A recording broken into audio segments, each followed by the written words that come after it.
What if I told you that the richest people in the world don't just earn money, they literally invent it? I know, it sounds kind of crazy, almost like something out of a sci-fi movie, but it's the core idea from the fifth lesson in Robert Kiyosaki's Rich Dad, Poor Dad, and today we're going to break down exactly what that means and how it works. To even begin to understand this, you have to get your head around this one quote. It's the key that unlocks everything. Money is not real, it is whatever we agree it is. Just think about that for a second. If you really believe that, what would change? It means the old rules no longer apply, and a whole new world of possibilities just opens right. All right, so here's our game plan for this journey. First, we're going to rewire our brains to see money for what it is, just an idea. Then we'll uncover the most powerful asset you already have. After that, we'll tackle the biggest hurdle, fear, and show you how to beat it. We'll get into the 3 practical skills you need, compare the old way of thinking to the new, and finally, look at the insane results this shift can create. Okay, let's dive right into the deep end. This is the foundation of it all. Before you can create wealth, you have to fundamentally change how you think about money itself. You have to see it as just an idea. So, if money is just an idea, that begs the question, right? Where do the best ideas come from? Well, that brings us to your most powerful asset. And here's a hint, you won't find it in your wallet or your bank account. And this right here is the absolute engine of it all, your mind. It is your single most powerful asset. Because if you train it well, it can generate enormous wealth, seemingly in an instant. This isn't about working 50-hour weeks. It's about training your brain to think differently, to see the opportunities that are totally invisible to most people. Okay, so if it's really that simple, if it's all in our heads, then why isn't everyone a billionaire? And that is a fantastic question. It leads us straight to the biggest, most universal barrier there is: fear. Let's talk about how to smash right through it. So on one side, you have this massive wall, fear. It's what keeps most people stuck. They're so scared of losing money that they play it super safe, and in doing so, they miss out on huge opportunities staring them right in the face. But the key that unlocks that fear is financial intelligence. Because when you actually understand how money works, something like a stock market crash stops being a crisis and starts looking like one heck of an opportunity. And this is what that looks like out in the real world.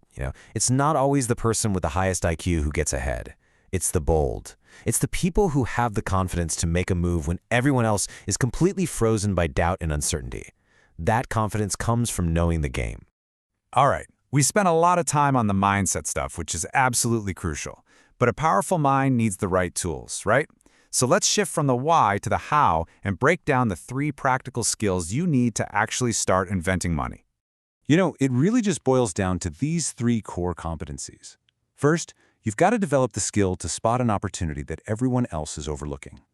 Second, you have to know how to raise the money to actually fund it, and that often means using what they call OPM, other people's money. We're talking investors, loans, you name it. And third, you have to be great at organizing people. Specifically, people who are smarter than you, to execute the vision. Let's zoom in on that first skill for a moment, because it's a big one. Spotting these hidden deals isn't about what you see with your eyes. It's about what you see with your mind. It's about training yourself to recognize that undervalued piece of real estate, or that company that's being mismanaged, or that brand new market that's just about to explode. And here's the kicker. This isn't about getting lucky. It's a game of strategy, like a grandmaster playing chess. And your financial IQ is built on knowing the rules of 4 key areas: accounting, investing, markets, and law. And they all work together. Knowing markets and the law helps you spot opportunities and structure deals to raise money. And knowing accounting and investing is how you organize smart people to build a business that actually works. You see how this all works together? This entire strategic approach creates this massive fork in the road. It leads to 2 totally different mindsets, which we can really break down as the employee versus the inventor. And wow, when you put them side by side, the difference is just night and day. The employee's main goal? Job security. The inventor's? Financial freedom. The employee runs away from risk. The inventor learns how to manage it. The employee's income is directly tied to the hours they work. The inventor's income flows from their assets. And maybe the biggest one of all, for an employee, failure is the end.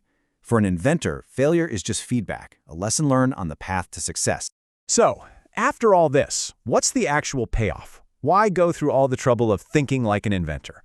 Well, this is where it gets really, really exciting. We're talking about a truly exponential return on your investment. We're not talking about your typical 3 or 5% return here. Forget that.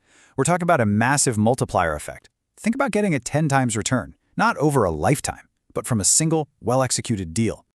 Let me put that into perspective for you.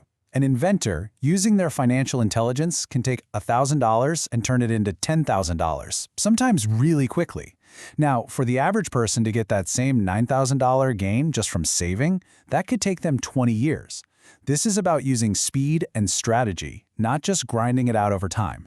And if you could see what this looks like over time, it's just staggering. The wealth you build by just saving money from your job, well, it grows slowly, in a straight line. But the wealth you create by compounding your intelligence, by finding deals, raising money, and organizing people, it doesn't grow in a straight line. It takes off. It grows exponentially, putting you on a completely different trajectory. So, it all comes back to that very first idea we talked about.